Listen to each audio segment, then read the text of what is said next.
I've never seen a prompt this in depth. And it's very interesting because I really want to be able to say you shouldn't use AI to write a book or an article or whatever.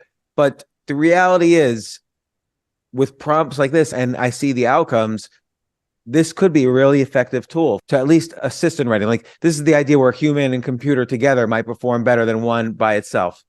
Yeah, so I used variations of these prompts to write a book in 2 days, Hmm. and it's already sold 2,000 copies in the last week. Wow. Can you tell me what the book is? AI writer. Wow. It's funny. This one review from Grace Tinson, she echoes the same thing we were just saying. Why would I say I'm scared to tell you how good it is? Only one reason: selfishness.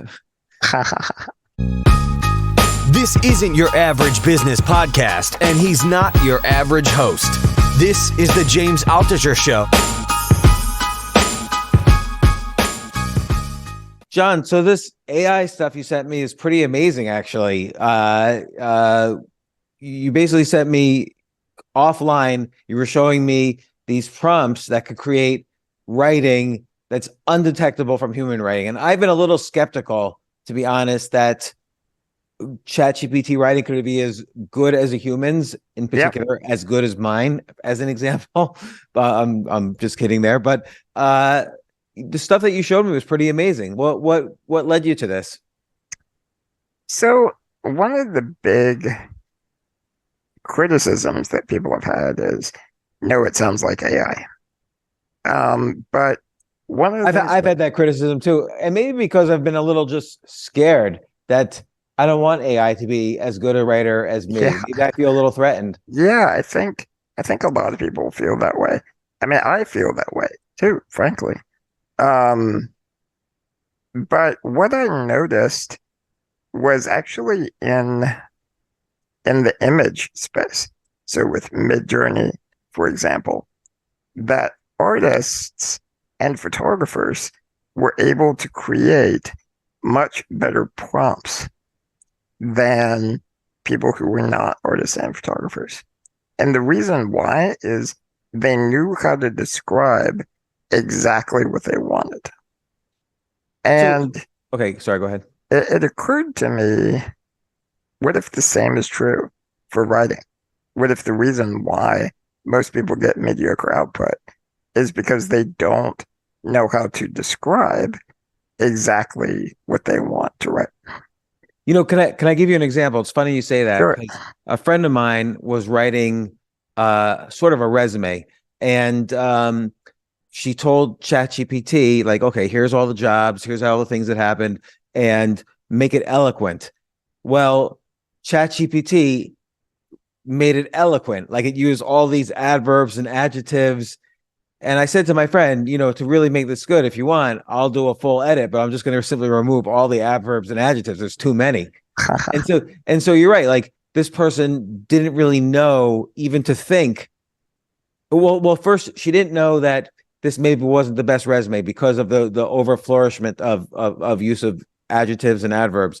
And second, she didn't really know to say what the right prompt would be other than, you know, make it eloquent. Yeah, exactly. And the same with photos. I mean, people will put in like, show me an image of a baby and a puppy. But what a photographer might put in is portrait of baby and puppy, cinematic lighting, DSLR camera with short range lens. So they add all of these additional details. I'm not a photographer, so I can't really tell you. But the idea is that by being more specific, they get dramatically better output. And so I started experimenting. What if I break down all the components of what make great writing, and I prompt specifically that? And the results are honestly some of my own internal prompts, I can't distinguish the writing from my own. It's actually that good. Let me look at the first document you sent me way back when you were just showing me as an example, and then I wanted to talk about this on the podcast. So this one was and here was when I started reading it. Well, okay, the article is that you showed me is the 5 essential kitchen gadgets. Sorry, the 5 essential kitchen gadgets for busy parents who want to cook healthy meals fast. So obviously, that's a great topic. So busy parents want to eat healthy, want their kids to be healthy, but they don't have time. So how can they make their lives easier and healthier and be better parents and so on? Yep. And so these are the 5 essential kitchen gadgets. So it's the premise is, and this is just from a copywriting point of view, the premise is if you don't have these kitchen gadgets, you're not going to be a good parent and you're not going to be healthy and your kids aren't going to be healthy. So it's kind of a copywriting style title, but that's good because you want people to click and potentially buy these kitchen gadgets. Yep. So and then I started reading it, and at first, the first sentence is, ever feel like there just aren't enough hours in the day to whip up healthy home cooked meals for your family? You're not alone. So that's an okay first sentence. It feels slightly generic for me. And I was asking myself when I read that first sentence, are they going to, is the AI just going to start telling me the gadgets, or is it going to tell me a story? Because I want a story. And lo and behold, 2 paragraphs later, a story begins. And I was amazed. Yep. So one of the big things that AI can't do by itself is include personal experience. Right. It can fake it if you ask it to, but it can't do it. On the other hand, what it can do is, if just for a very simple example, you say, write an opening for a blog post and include a personal story about how and you write out the basics of what happened, it will then turn that into a story and put it into the right place in your article. Right, because it understands context. Like, so here's the story it says, and this is the 3rd paragraph in. And I like when a story starts on the very first paragraph, but I understand with an article like this, you kind of want to set the intro, what you're going to describe, and, build up the kind, you want to present the problem first. With copywriting, you usually present the problem first, and then there's a story. So here's the story, starting on the 3rd paragraph. I remember those days all too well. As a corporate attorney, I'd come home after a long day, completely drained and with zero energy left to figure out what to cook. More often than not, the kids would end up eating chicken nuggets or pizza, and I'd feel guilty for feeding them so much processed food. But in that moment, I just didn't see a way out. So again, there's the problem. He didn't see a way out, or she, I should say. And there's a story there. Like, this person feels guilty because they're unhealthy, but they're drained and zero energy. So there's a lot of problem, and it's a story. Now, so Jon, let me ask you, if you were writing that story, would you write it differently? I think you would probably write it a little differently. I would. And so here's the reality of what's going on for me right now. So all of the prompts I sent you, I'm releasing to the public as proof. None of those are actually my best prompts.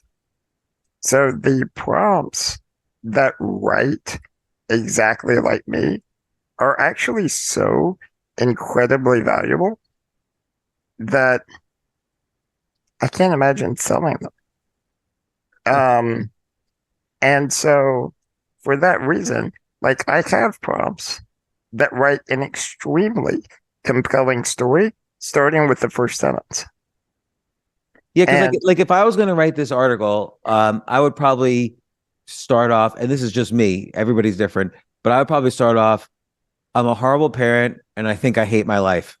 Yeah. Every day I get home from my sucky job, and I'm so tired of just everything I had to do that day. And I just heat up chicken pizza nuggets with crap on it in the microwave, throw it at my kids, turn on the TV, and zone out and hope that God will forgive me. Yep.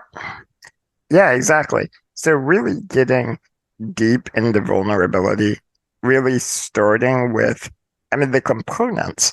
The crazy thing is we can take that down and break it into component parts. Start with an extremely vulnerable admission of guilt. That's what I would do if I was writing this prompt. And then I would say, then provide all the details of what's happening that make me feel like a terrible parent. Use extremely emotional language. I should be taking my internal thoughts and verbalizing them out loud in extremely dramatic ways. So those would be the things that I would be telling it to do in the prompt, and it would generate something more like that.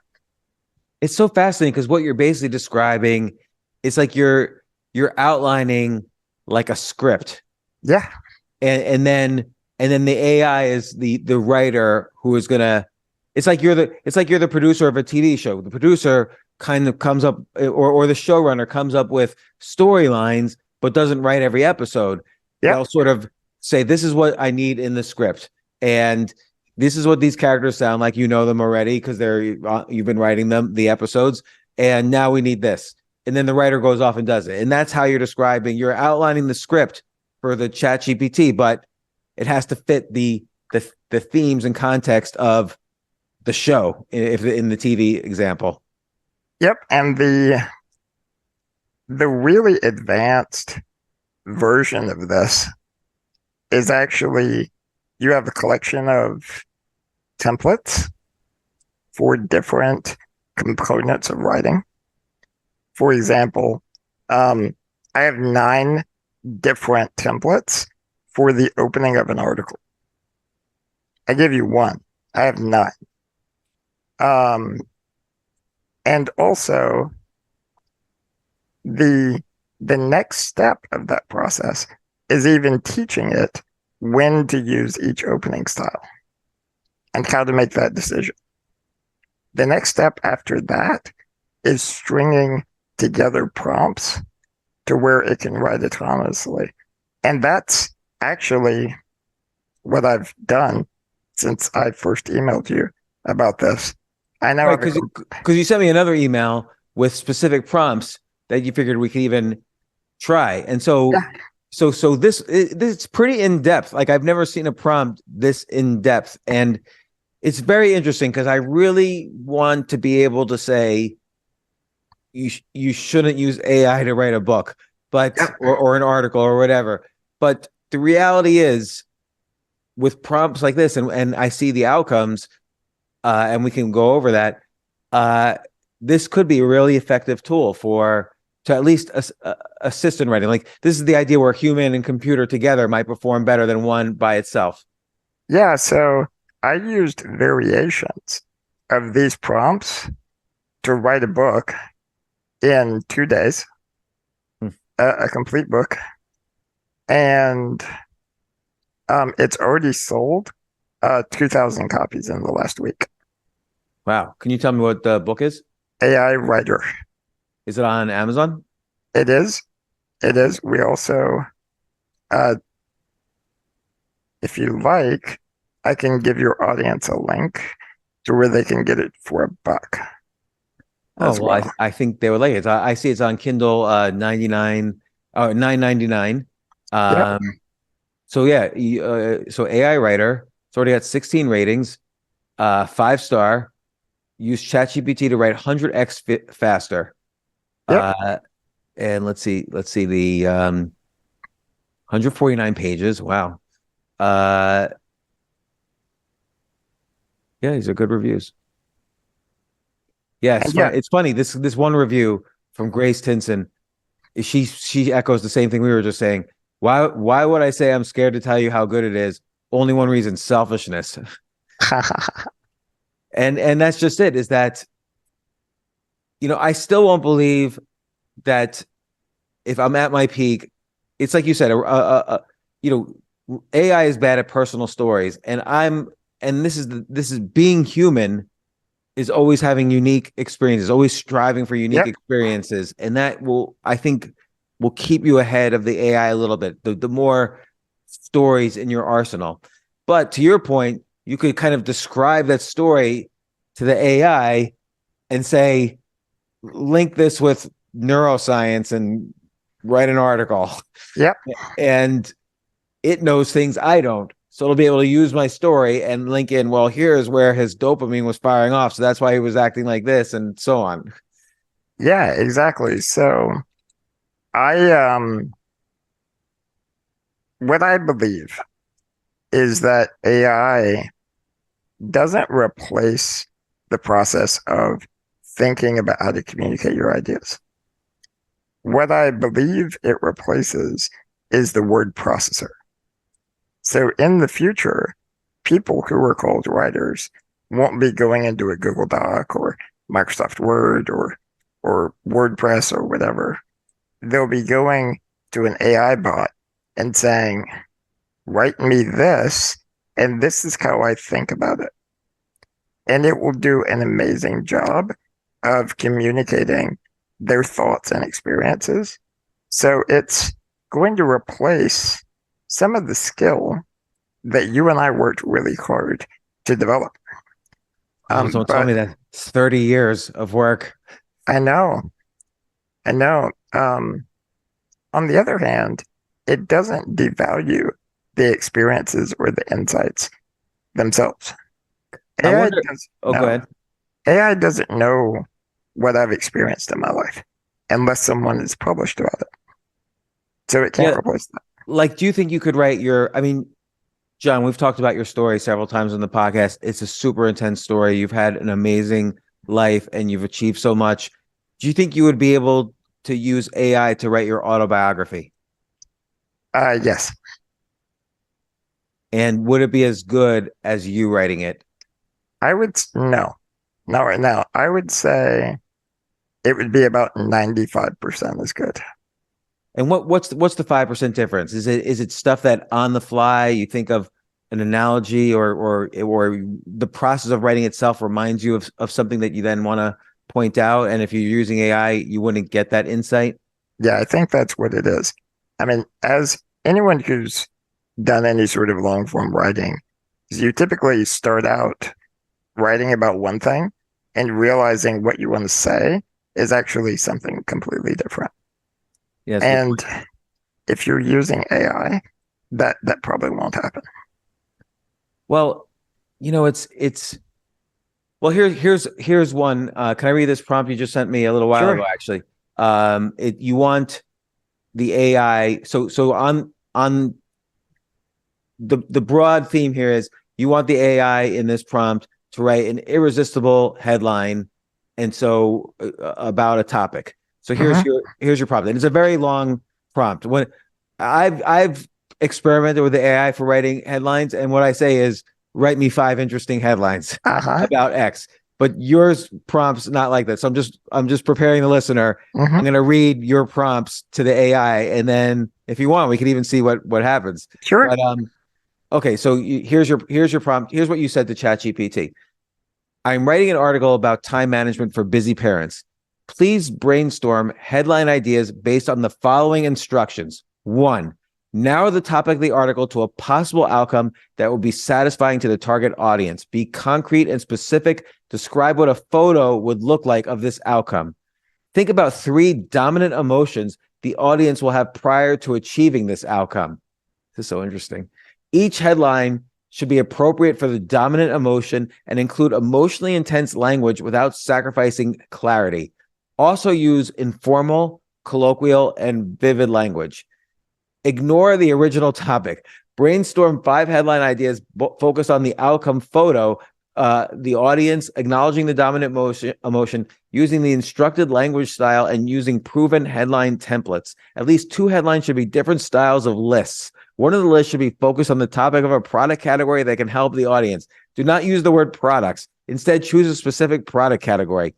Examples of proven headline templates: how to, the list headline, the ultimate guide, the case against, the surprising reason why, and repeat the above process for 5 different outcomes. This is so fascinating because some of these things you're telling the AI to do, I don't even understand. But the other thing that's amazing is that it brings to mind 20 years of headlines I wrote, where I wrote the ultimate guide, the list, the top 10x, how to, and, the surprising reason why, like, I did this and then you won't believe what happened next kind of thing. And it's interesting. So, but here's what I don't understand. Why did you say ignore the original topic? The reason why I said that is if you give it a topic and an audience, like time management for busy parents, it's going to write you a whole bunch of headlines about time management for busy parents. But really what's compelling to people isn't actual topics, it's outcomes. So for example, taking a family vacation. If you're a busy parent, maybe having enough time to take a family vacation is an outcome that's exciting to you. And so by replacing the topic with an outcome, you actually end up with a better headline. So can I ask, like, so for instance, in the number one suggestion here for the prompt, you say, and I was curious about this, you say, narrow the topic of the article to a possible outcome, blah, blah, be concrete and specific. Describe what a photo would look like of this outcome. And I asked myself, why is he asking this? Is he thinking of like just an image to include in the article or a cover of the book or whatever? But no, what you're saying is now write a headline for this outcome photo. So forget, it doesn't know what topic or subject led to this photo. It just has this outcome photo now and a description of it. And now you're basically saying, come up with a headline idea, focus on this photo, acknowledging the dominant emotion, using the instructed language style, and using the proven headline templates. Exactly. And I learned this technique by working with thousands of students. A lot of students make the mistake of being really abstract. So they talk about big ideas, time management, for example, is a big idea. Concrete means that the easiest way to explain it to someone is that you can take a photo of it. So what I learned over the years from working with thousands of writers is to tell them, if you can't take a photo of your headline, it's not concrete enough. Tell me the photo. And by learning that, I then passed on that lesson to the AI, and it writes much better headlines. Right. So for instance, even in my example where I said, where I would start something up with the essential kitchen gadgets for the busy parent, I would start with like, I hate my life and I'm a horrible parent. If I was picture focused, I might say the kitchen was disgusting. There was food everywhere from last week's chicken nuggets. This was like proof right in front of me that not only was I a horrible parent, I simply was disgusting. Yeah. And that's better. It's better. Yeah. So here's what I'm going to do. I want to do an experiment where I'll try the basic thing. Give me 5 headline ideas for time management for busy parents and make it interesting. So I'll try that. And then I want to try first your prompt, but I'm going to leave out number 5, which is ignore the original topic and see what it comes up with. And then I'm going to include number 5, which is forget the original topic, but come up with headlines for the outcome photo from number 1. Yep. And you can use any topic and audience you want. I'm going to use specifically yours because I want to see, because you know what? I think time management for busy parents sounds like a boring topic. It is. I'm going to see what it comes up with. Okay, so I'm writing an article about time management for busy parents. Please brainstorm great headline ideas. I'll say, please brainstorm 5 great headline ideas. Headline ideas about the topic. Okay, Mastering the clock, essential time management techniques for busy parents. Parenting and productivity, how to excel at both with effective time management. See, those sound boring. I would never read those articles. Yeah, they're forgettable. Yeah, juggling jobs, kids, and time. The ultimate guide for busy parents. It knew ultimate, even though we didn't tell it. Time-tested strategies, transforming chaos into calm for overwhelmed parents. Busy parents, spare time. Unconventional approaches to time management. Okay, so I can see why it thinks these are good headlines, but they're not appealing to me. No. And so the reason I like this topic is because this is a boring topic to me. Mm-hmm. But okay, so now I'm going to add your first 4 suggestions, which is narrow the topic, come up with the outcome photo, think about 3 dominant emotions. Each headline should be appropriate for the dominant emotion and include emotionally intense language without sacrificing clarity. Also use informal, colloquial, and vivid language. And there's a little more to it, but I read that earlier. Okay, so so I'm including all that, and that's my prompt, and let's see what it comes up with. It's thinking a little more. Did you notice that? It thought like an extra second.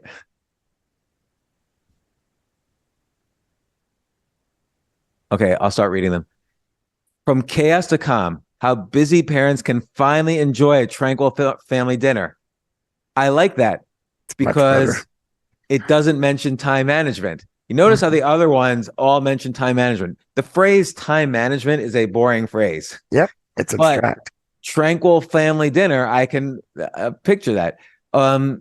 Okay, and the photo for that one is the description of the photo is a relaxed family enjoying dinner at a neatly set table with parents looking content and stress-free.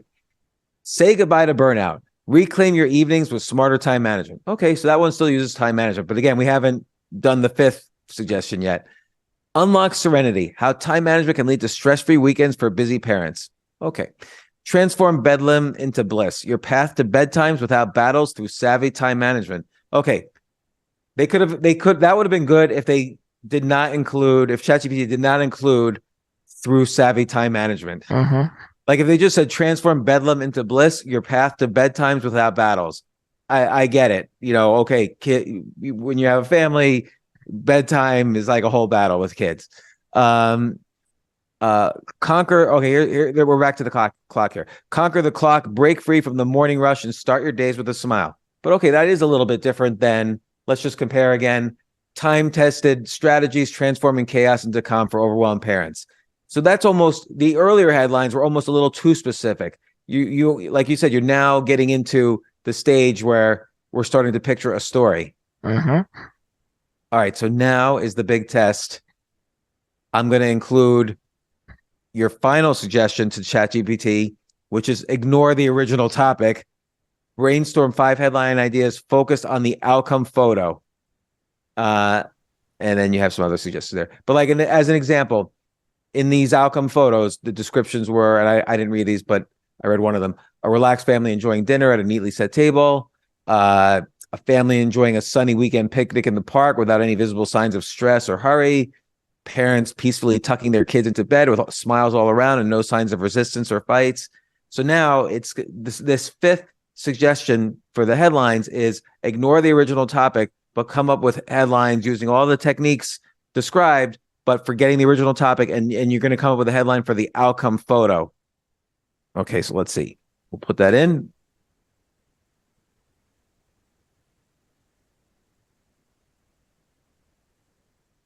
Notice how now it's starting with the outcome. Right. Wow. Wow. Wow. I think this number 4 here is pretty creative, actually. Okay, so outcome 1 was a photo of a parent enjoying some quiet time, reading a book while their children are playing contented nearby. And it says the dominant emotions are overwhelmed, exhausted, desperate. So here are some irresistible headlines. How to snatch those sweet, sweet moments of solitude, a busy parent's guide. That's not so bad because it has that kind of like flowery, almost to the point of a joke, like sweet, sweet moments of solitude, but then it's concrete, a busy parent's guide. and this one's interesting. 7 game-changing strategies for squeezing in me time amidst the madness. Because that's really good, because I've never heard a single person say, "Oh, I wish I had better time management for cooking meals." But I do hear a lot of time people saying, "I'm at work all day, then I get home and it's kids, kids, kids. I have no me time." Mhm. And we didn't say that to ChatGPT, but it, from its enormous database, kind of gathered that we were probably in that context of wanting more me time. So 7 game-changing strategies for squeezing in me time amidst the madness. I like this one. Books that keep kids busy. 10 titles to buy you precious minutes of peace. So I like that one because, it doesn't address time management at all. Well, it does. It buys you precious minutes of peace. So it uses that kind of a transactional thing. I'm going to give my kids this so I can have some time for myself. But it gives a solution in the title, which I love. Like, here's books that kids will read so I could finally cook a meal without arguing with them or whatever. Let's see another photo outcome. A photo. So the outcome photo here that it's going to describe the headlines for: a photo of a parent calmly preparing a meal while children do their homework at the kitchen table. Dominant emotions: stressed, anxious, frustrated. Number 1, how to turn kitchen chaos into culinary. Is that how you say culinary? How to turn kitchen chaos into culinary zen, a parent's guide. Again, I like the consonants with the chaos and the culinary zen. Mhm. And then they're sort of poetic in the title there, but then boom, specifics, a parent's guide. And then we have the listicle, 9 simple steps to transform homework hour from stressful to serene. ChatGPT likes to use consonants, Yeah. repeating The consonants. alliteration, yeah. Yeah. Here it is. The surprising reason why you're still struggling at dinner time, and then in parentheses, and how to fix it. 15 must-have kitchen gadgets that cut prep time and boost family harmony. I love these. Let's find one more photo outcome, and then let's see.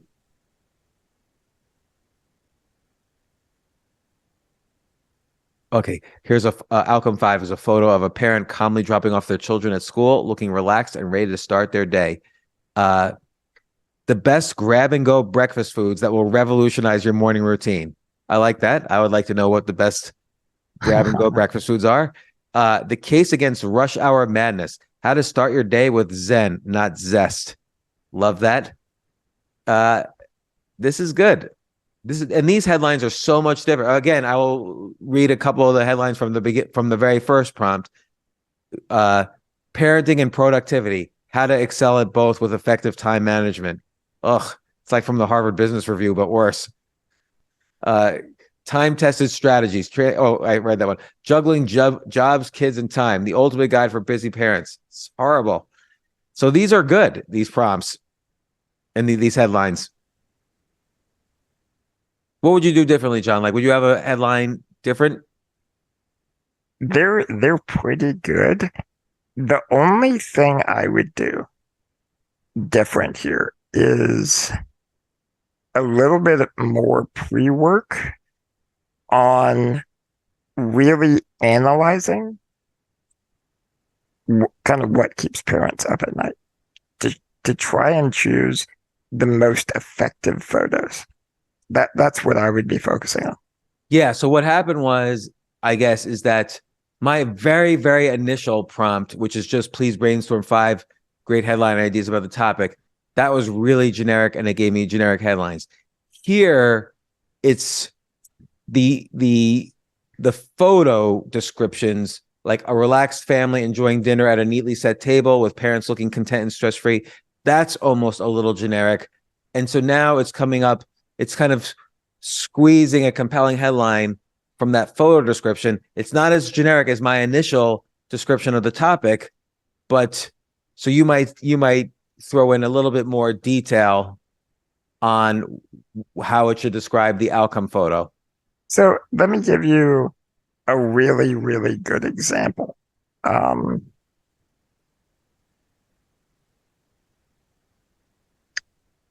if you're a parent, you're terrified of your kids getting kidnapped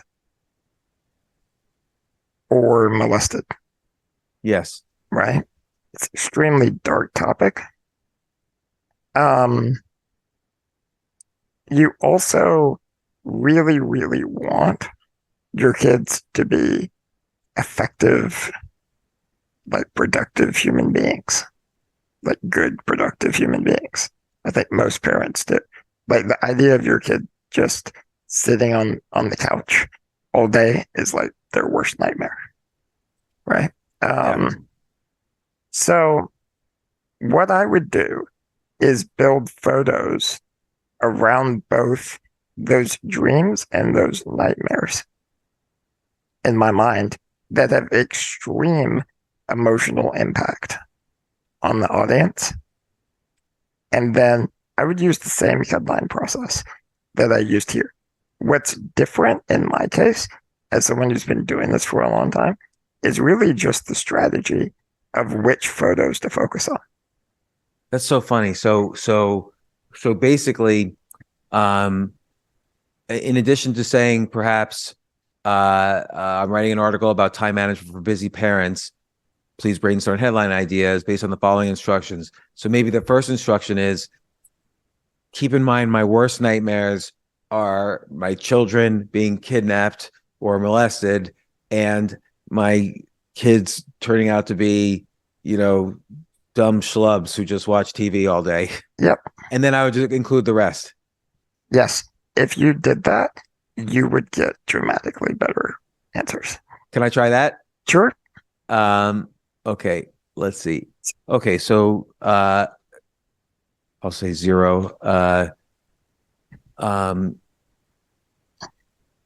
Keep in mind my worst nightmare are my kids getting kidnapped or hurt. And my other nightmare is my kids doing nothing all day and turning stupid. I don't know how to describe that. And so let's just see just that one change. And so I left in the next suggestion says describe an outcome photo. So let me save and submit, and let's see what happens.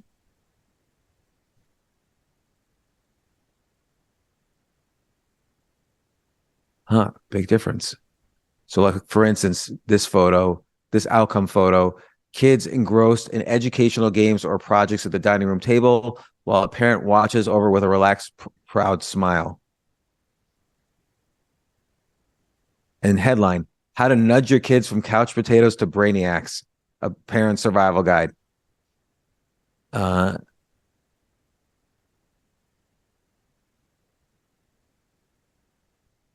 I wonder though, how do I bring it back to time management? It's not, as much as I think that's a boring topic. So like, for instance, here's a headline. It describes a photo of kids sitting at a computer navigating a child-safe website while a parent watches from behind. The headline is the ultimate guide to internet safety. Help your kids surf smart and stay safe online. So or 10 outdoor activities that keep your kids active, smart, and safer than ever. What you would probably do is at the end of that item 0, say, please combine these fears with the original topic. Yeah.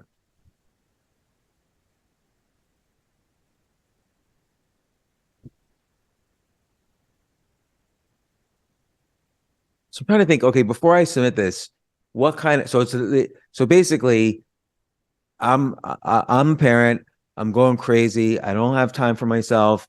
I work all day at some job I maybe don't like. And now I get home and my kids are screaming and now I've got to spend 3 hours cooking for them and then cleaning and then tucking them in.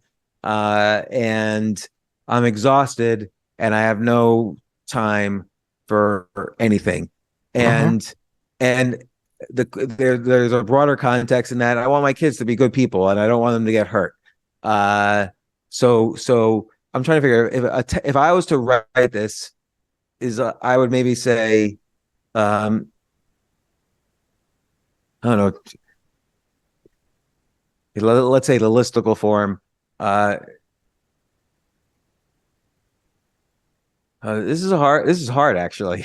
It I don't is. know. I can I don't give you know the offhand I mean, I'm thinking of things like, 10 ways to go from the worst parent to a mediocre parent, and so why and keep 10 ways to keep your kids alive until they're age 20 while still having me time. yeah, so here's the first one that came to mind for me. 7 activities you can do in 5 minutes or less that could keep your kids out of prison. I love that. All right, so you and I came up with our own headlines. Now let's see if AI could beat us. So I just submitted it. How to keep your kids safe, smart, and engaged even when you're swamped. It's not bad. No. Here this one's a little bit more. It does. We're gonna get to the prison one because I have an idea. So 5 essential kid-friendly apps that keep their brains buzzing and their bodies safe. The ultimate guide to child safety and intellectual growth for the overlooked parent. So I feel that's very specifically taking all the nightmares and the topic and combining them together. Yeah.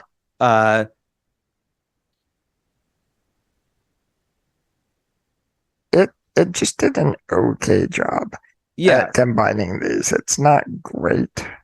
Yeah. So let's think though. Okay, maybe my other nightmare.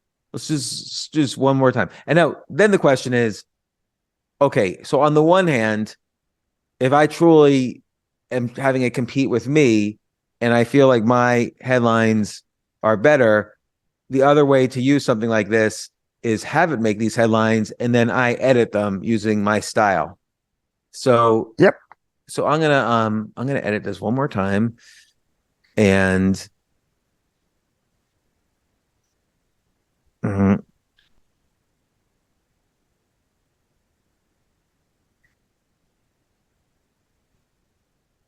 my other nightmare is that I'm the worst parent and my kids will hate me and will end up dead before age 20 or in prison.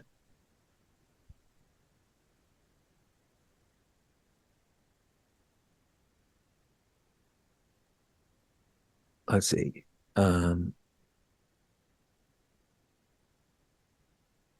Okay, I have one more idea before I read these. Describe what a photo would look like of this outcome. So What you could do is change it from possible outcome that would be terrifying to the target. describe what a photo would look like of this outcome that includes all of my fears and nightmares.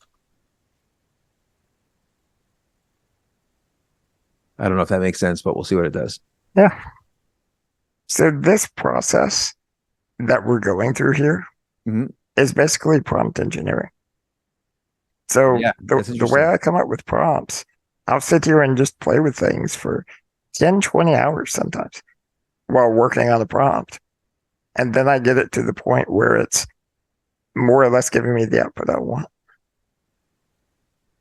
Oh my God, this is a great one. I love this one. The no regrets parenting playbook, navigating the tough stuff without losing your cool or their respect. That would be a great book title. Yeah. The anti-couch potato kids activity guide, 15 fun ways to keep your kids active, engaged, and away from screens.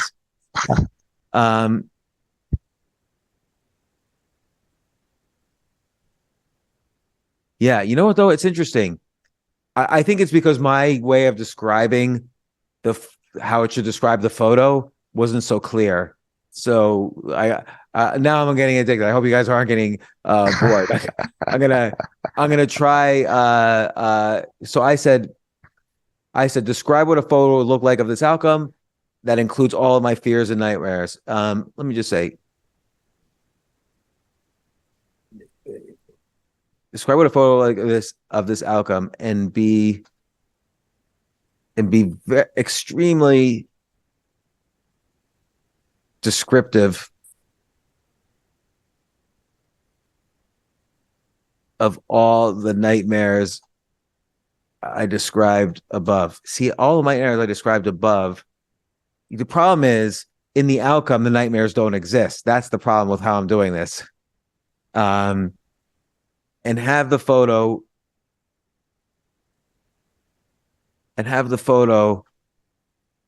include the nightmares I described above, and be extremely descriptive. Because I think part of the problem is that the photos are not descriptive enough, so that they're even though the headlines are getting much better, they're still the photos need to have more things happening. Yeah. So let's see.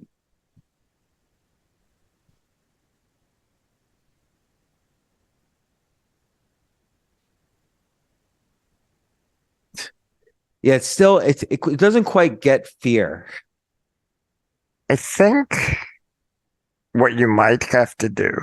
So Oh my God, this one's good though. Turning terrors into triumphs: the ultimate guide for anxiety-ridden parents.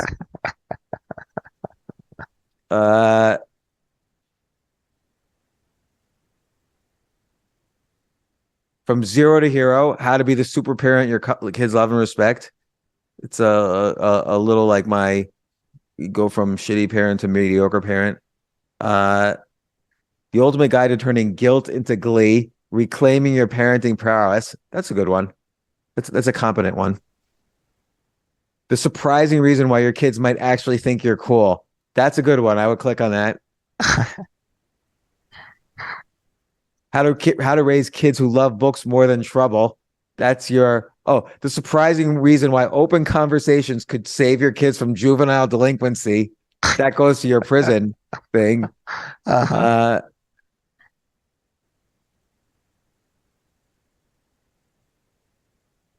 But sometimes it forgets the time management stuff. It does, yeah. But I still see where it's coming from, because we told it specifically to forget the original topic. We did. Yeah. And we focus on nightmares in the outcome photo. Yep. But it's fascinating though. This skill of prompting really makes a huge difference in the headlines. Let me see.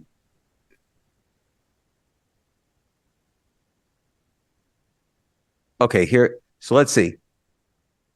So you talk about crafting outlines around different frameworks. I need you to. And this is a prompt you gave Chat-GPT, starting with "I need you to help me create." Yep.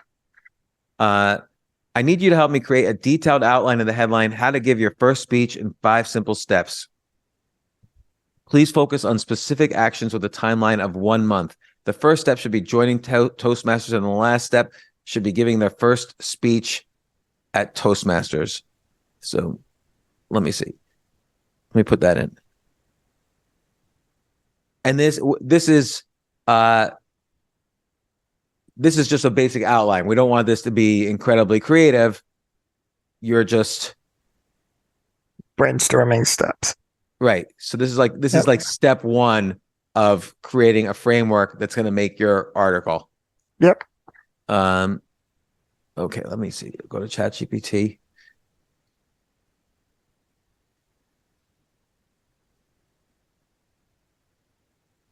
Okay, title.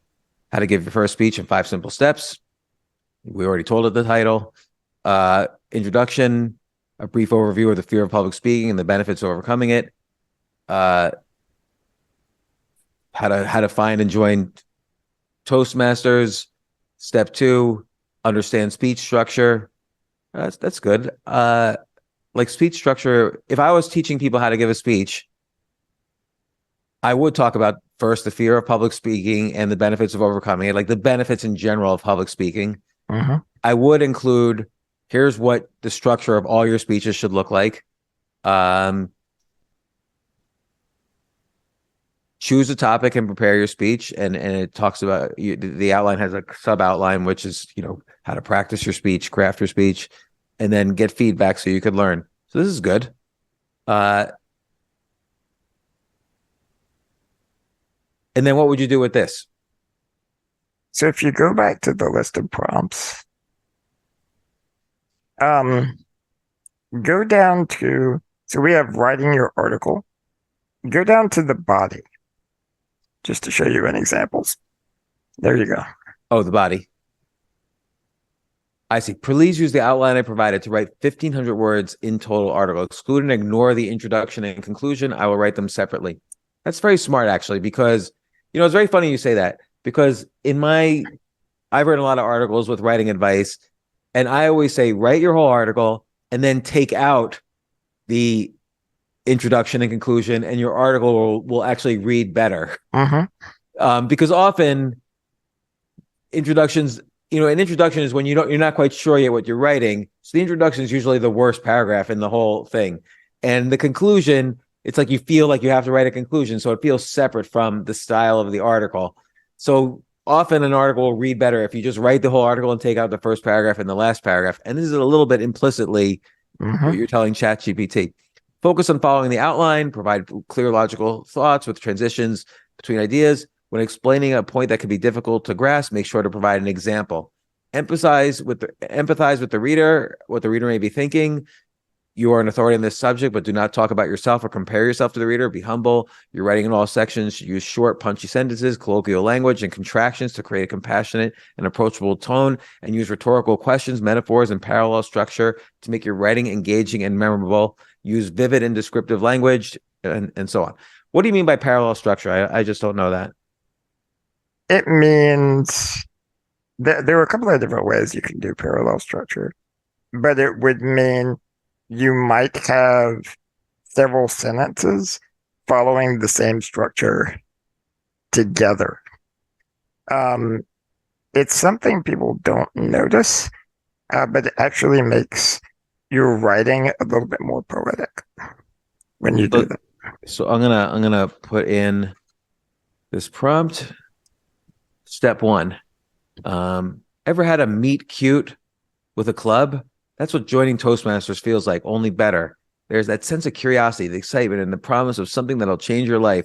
So where do you begin? Blah, blah. Okay, I see. So now it's filling out the outline.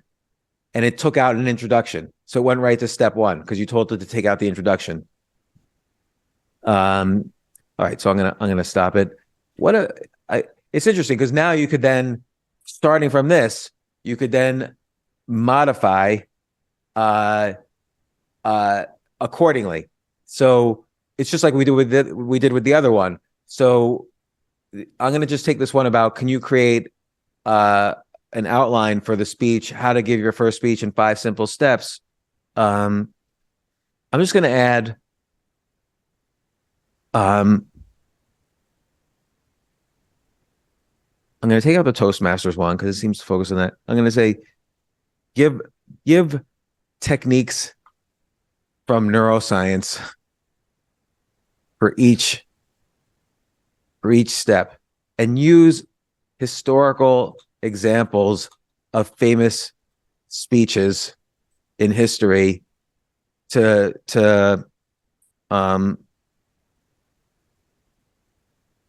model. To what? To model or to support. To support each step.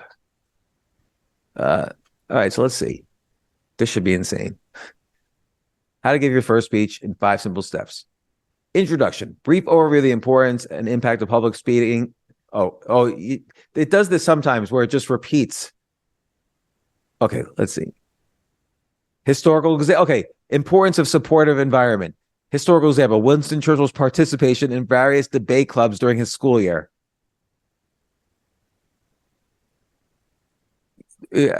Learning speech structure. Neuroscience. Our brains appreciate structure and predictability. It helps with processing and recall of information.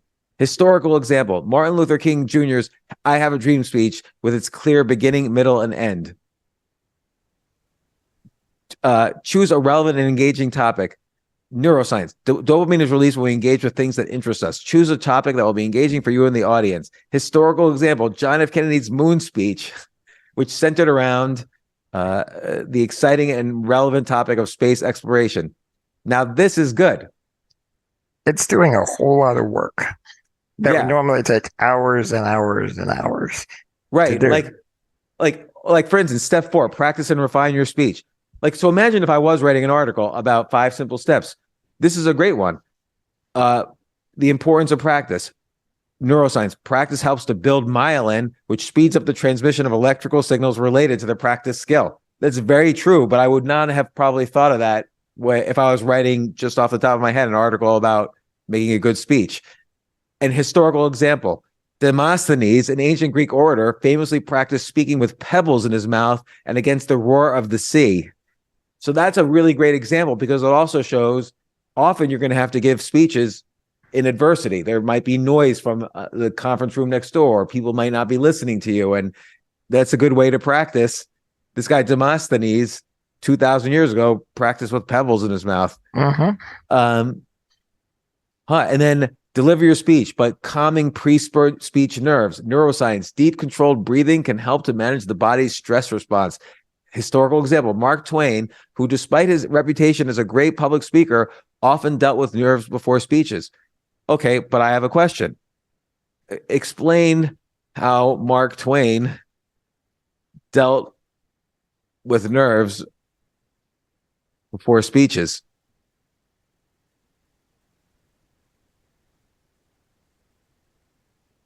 Let's see, known for his wit. Twain dealt with his nerves in a few ways. Writing, thinking quite a bit, actually. First, he was thoroughly prepared. He knew his speeches inside and out. He would often write out the speeches in advance and put in a significant amount of time to practice them. This preparation helped to alleviate some of his anxiety because he knew exactly what he was going to say. He was also known to use humor as a means to ease his nerves. Twain often started his speeches with a joke or humorous anecdote, which not only helped him relax, but also captivated his audience right from the start. Twain acknowledged his nervousness openly, using self-deprecating humor to put both himself and his audience at ease. In doing so, he was able to channel his anxiety into his performances, using it to enhance his speech rather than detract from it. Moreover, Twain believed in the importance of connecting with the audience. He once said, "The right word may be effective, but no word was ever as effective as a rightly timed pause." This is great. So this here is the article. Like, I can give a speech using these examples on how to give a good speech. Yep. And if you told it to use that outline to write an article or a book chapter or a speech, it would do it.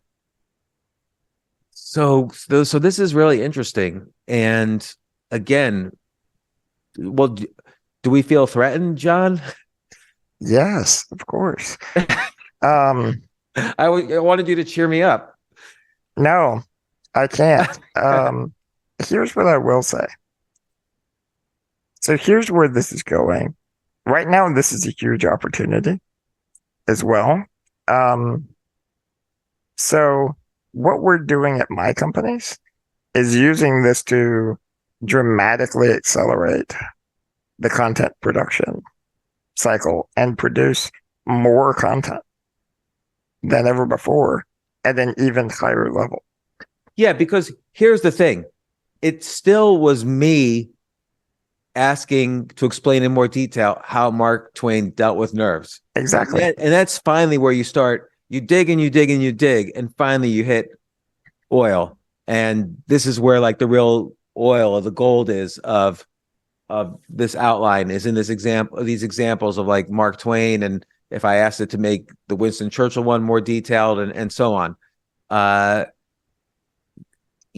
it does require, at least for now, and I'm not trying to make myself better, it does, to really have something which I consider quality, it does require good prompts. The flip side is I didn't know these examples. So it's a great tool because no matter how much research I did, it's helping me direct the research. It's saying, why don't you look at Mark Twain? And I'm like, oh, I didn't think of that. And yeah, Mark Twain was always nervous before his speech. Well, how was he nervous? Tell me. And then it tells me. So it's helping me direct the research. It is. And it's still very much you in many ways. I mean, you made decisions about the outline. You're making decisions about which examples to include. You also made decisions about what order to think through things. So just the decision of doing an outline before you start writing is actually a huge thing that differentiates an experienced writer from a less experienced writer. A lot of less experienced writers just start writing and they end up wherever they end up. And then they wonder why it's a jumbled mess of an article. It's true. It's just like my friend who didn't understand that that saying make my resume eloquent was going to subtly ruin the resume. A lot of people might not. You still have to, just like you said, like if I was going to make a logo or some sort of graphic design for a website, I'm not a graphic designer. And if I just say to Midjourney or DALL-E or whatever, hey, make a nice graphic design for my website, make it look sort of Einstein-y like me, it's probably going to come back.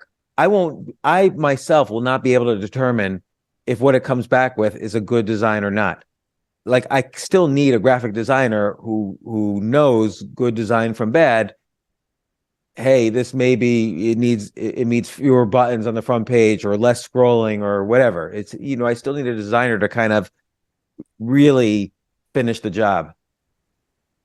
Yep. And I mean, that brings up an interesting discovery that I made. So I've also been using this to test writing emails and email subject lines. And one of the fascinating things is that if I do an email subject line split test, so I test different subject lines against each other to see which one gets the highest open rate, and then I ask it to guess, it almost always gets it wrong. And what I eventually learned, it doesn't understand the difference between a good subject line and a bad one. And some of the things it believes are actually wrong. So, like, what's an example? For example, it believes that benefit-driven subject lines, like how to make more money or whatever, are always better than vague subject lines. Where What's a better headline? Like so in your split tests, what's an example that works better than how to make money fast? Sending you a check. Yeah. Because then there's a curiosity, there's mystery. What is he talking about? What check is he sending me? Exactly. What if you say, okay, I'm going to ask it. Make a better headline, make a better subject, make a better email subject headline than how to make money fast, and use the element use the elements of mystery and scarcity. I wonder if it will understand that.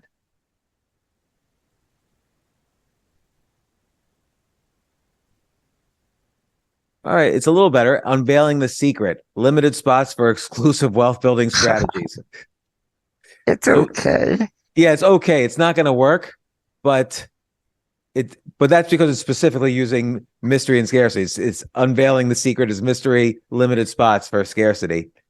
So there are things, Jon, you're going to do better, it seems, than this.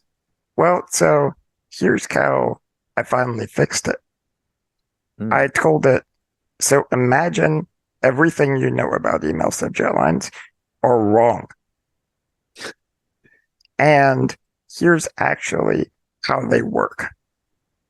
And here are examples of curiosity subject lines. Now write subject lines. Then it can do it. Oh my God. Do you have those prompts written down somewhere? No, I don't. Not with me. But yeah. That's great. I like this concept of everything you know is wrong, because it doesn't take offense. It's still now going to try new things. Yeah, exactly. It'll even apologize. Yeah, that's so interesting. So, it's interesting though. Like, I still think if I'm writing a book from my personal experience, maybe what I see I can use Chat GPT for is, hey, this X, Y, and Z happened to me, and it was really painful, and I dealt with it this way. Can you find an example from history that is similar, and I can also tell that story? Because a very common technique in narrative nonfiction is to tell a personal, vulnerable story, but then also tell a significant story from history that's related. And like it could tell a story that I won't know anything. I don't even know who Demosthenes is, and maybe you will tell me, hey, look at this guy from ancient Greece. This might be a good example for you to use. It's similar to your fear of public speaking. So that's interesting. So I think right now a hybrid model works best. But that said, here's what I'm noticing from this too. Most people don't know that one email is written 10% better than another email. They'll know if it's 1,000% better, but not 10% better. So if you're within if ChatGPT is within 10% of the average person's email qualities, that's good enough. It could be save enormous hours of productivity. Yeah, so the prompts that we're using internally, I'm pretty sure that it makes the writing we publish better than 99% of writers. I believe that because you start off with a landscape where 90% of written material is already not so good. And I don't mean to be critical of writers. The history of this is that the internet made everyone a writer. We all have a platform now to publish our thoughts. And so, whereas it might take, like with any skill, it might take 10 to 20 years to really be in the top 1% of writers. It's a craft, it's a skill like any other. People no longer recognize that because everybody writes. And so there's no curation really. So 90% is already taken care of. And then with your prompts and with these prompts, like that creative one where you tell it everything it's been doing is wrong, and you give it examples of good curiosity-driven prompts. With stuff like that, I bet you can, for instance, that will be better than me because I don't know examples of curiosity-driven prompts. And it's interesting. A type of intellectual property in the future, I believe, will be your prompt library. For your prompt library. That's so fascinating. I had this discussion earlier with on my podcast with Hugh Howey, who's a science fiction writer, and we were talking about an article he wrote a few weeks ago where he asked ChatGPT to come up with its own religion. And he said include an origin of the universe story, an origin of Earth story, an origin of human story, give rituals for this religion, give the 10 commandments of this religion, and so on. And what it came up with was fascinating. And he said to me, he basically implied, you were very fascinated with this. Didn't you go to ChatGPT then and ask it to come up with a religion? And I said, I actually felt funny because I don't know, because that was your prompt that you did. I didn't want to take your prompt. Yeah. So I think there is like an IP, not a legal question, but kind of like almost we kind of have to get over ourselves that it's okay to use other people's prompts. You're going to just start to steer it towards things you're personally interested in. Exactly. And I think that for example, the difference between a top 1% writer and a top 0.001% writer is imperceptible to most people. Right. And yet, if you put both of them in the competitive marketplace, the better writer will still win by a landslide, even though people aren't aware of why. I mean, it's like take any game or sport or whatever, like take tennis.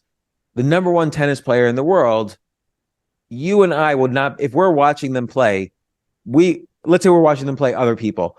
If Yeah. we were watching them play, we would not be able to tell which tennis player is better than another. Even if you showed me the top 100th tennis player in the world and the top one playing separate matches with other people, I would not be able to tell who's number one and who's number 100 just by visually watching. Yep. But if they were to play, and again, it's to your point, there's a billion tennis players in the world. The difference between number one and number 100 is imperceptibly small. But if they played each other, the number one would win 6-0, 6-0, 6-0 against number 100 probably. Yep. And, exactly. And so the optimism here is that if you want to be a writer, you could still do your style of writing and still pursue topics you're interested in, and ChatGPT could help and probably make you a better writer. If you're already a top whatever writer, still ChatGPT could help you with the research, the crafting, the organization, the structure, and sometimes the actual writing itself, because it's going to know many more examples of writing than you. And so its pattern recognition on different topics might include examples of good writing that you don't have. So even like a Stephen King could get a rough outline of a horror novel that he's never thought of before, and he could get some ideas of, images in his head or structure in his head about how to present and describe the different scenes in this novel. Ultimately, he'll write it himself, but he might get also examples of horror stories from the past that he didn't know about or hasn't heard of, and he can include elements of those in his final product. And so even a top 10 writer like him could still make use of ChatGPT to improve his writing. But certainly like a mediocre horror writer, of which there are plenty, and there's no criticism to that, they could actually really improve their writing and make more money using ChatGPT. It also goes to your intention as a writer. One of the things I was thinking about. So I wrote a book about writing about AI in 2 days. Okay. And it's not as good as if I had written it myself. But I'm not sure that difference would be noticeable to hardly anyone. Yeah. Because it's a how-to book. Because it's a how-to book. Right. In a how-to book, sometimes people pick it up because they just want your prompts. Yeah, exactly. Like right now, when I just saw your Google document a little while ago with the prompts, and then we've been playing around with it for the past hour. You didn't write a whole story about how you came up with these prompts. It's just a list of prompts. And that was the thing that was, for this context, that was the only thing that was interesting to me. I didn't need to hear the story of how you came up with these prompts. Yep.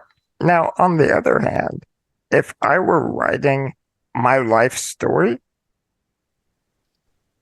I would care much more about the quality of the writing and the storytelling.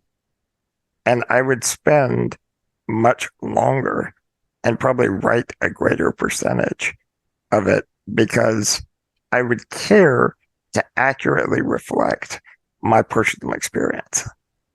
So it depends even on what you're doing, on how useful it can be. Well, it's interesting because, again, this Mark Twain example where ChatGPT describes how Mark Twain deals with his nerves during speeches. Yep. This is well written. It's correctly written, and ChatGPT uses some storytelling techniques and so on. It's probably not the style I would write this in, but that's fine. Maybe my style would be 10% different than this. But to your point, people just want to read about how Mark Twain dealt with his nerves. They might not need that much craft in this. You don't always need craft in writing. Not always. I mean, just like if you're reading a recipe for how to cook a hamburger, you don't care if it's poetic. Right? You just, it needs to be clear. And so it depends on what kind of writing you're doing. In other cases, it is important that it's a different way. So I think it's starting to think about, where does it really matter to put in that extra time and to put in that expertise. And where does it not matter? And Yeah. then using AI when it doesn't matter. Yeah, and also AI is going to continue to get better because It will. so it's going to be interesting to see even the next two, three, five iterations of this. But Jon, thank you so much. This is very useful. This gives me lots of ideas of how I'm going to use AI in my own writing, not to skip the process of writing, but to kind of enhance the process of writing. Mm-hmm. Mm-hmm. And ultimately, because ultimately what you want to do is engage more people, and I think this provides a lot of tools for that. So again, a lot of people are playing around with AI. There's a billion new AI startups, but I've been really wondering how to just use AI for myself. And part of what I do is I'm a writer, and maybe I've been a little bit nervous about delving too deep into this, but I could see now, thanks to these examples, how I could properly use this to be more edutaining to readers.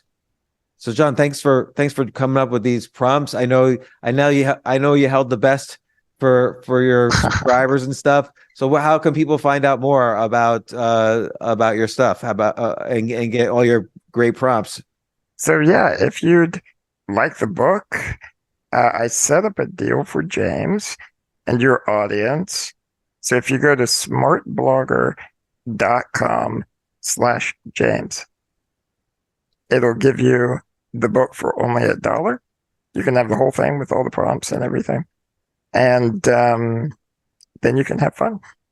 So smartblogger.com/James. I really appreciate it. I didn't know you were going to do that actually. So I really appreciate it. I'm sure every listener who does that, tweet out that you got the book and thank Jon and let us know what you're using AI to write, because I'm really curious. It's funny. I just put out a course, Jon, on Udemy, how to write and publish a book in 30 days. And I do mention AI, but I basically say AI can't replace your unique experience. And I still believe that. And I kind of describe a framework by which you could think about nonfiction topics and write your first book or second book or whatever in 30 days. And I give all my personal tips for writing and the craft. But I think in my next, I really enjoy making these courses on writing. I really love teaching writing. And I think in the next course I'm going to do is going to be how to write an autobiography and why it's important to do so. And I could see use for AI in that, particularly in terms of coming up with relevant examples analogous to one's own story. Exactly. And what I think will be really cool in the future, and there could even be a huge business in this, is come up with all of the list of questions that a ghostwriter would ask someone if they were writing their autobiography. Wow. Then the person could answer the AI, and then it would write their book. Well, I'm sure that's possible. How about this? I'm going to ask you right now, and we'll close it off with this. But what unique questions should I ask Jon Morrow about how to be a better writer using AI tools like Chat-GPT,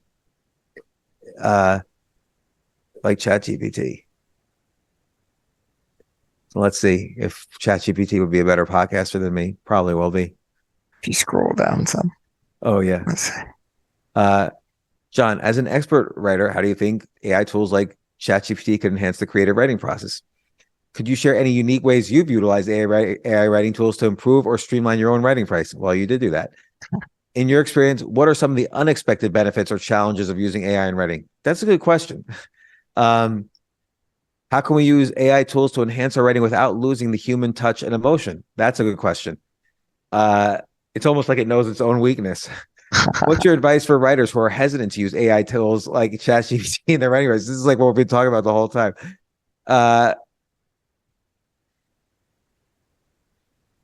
Can you share a time when an AI writing tool surprised you in terms of its insights or suggestions? Yeah. I think that's what we want from AI. Is we want it to surprise us. We want to look at it and say, "Wow, how did it come up with that?" So I can give you one thing that really surprised me. And I'll end this because this surprised me and terrified me at the same time. In the beginning of my book, I tell a story about a man who finds a genie. And that he rubs the lamp and the genie comes out and says, "You can only have one wish." And the guy says, I thought I had three. He said, "No, it's a myth. You have one. And you can't wish for more wishes. But that's the only limitation." And so the man thinks and thinks and thinks. And he eventually says, "I want to use my one wish to give every man, woman, and child unlimited wishes. But Wow. I'll live to the rest of my day with none." And when that happens, lamps appear all over the world. Everyone has a lamp, and they all get their own genie forever. And the man finishes by asking the genie, "What's your name?" And the genie says, "AI." Wow, that Okay. is a fascinating story. So AI wrote that story That is completely. beautiful. That is really beautiful. Not only that, the genie then turns around and asks the man, "What's your name?" The man says, "Sam." Who's the founder of OpenAI? Sam Altman. Sam Altman. That's fascinating. So I wonder, in that story, there's this kind of implicit knowledge of goodness, of what it means to be selfless and good. And I wonder if it saw in its million text database, some similar story, or if it really just defaults to selflessness when telling a story like that. It also understood it to such a degree that it understood that it was the genie and that its creator was the man with the lamp. And it decided the names. Yeah, right.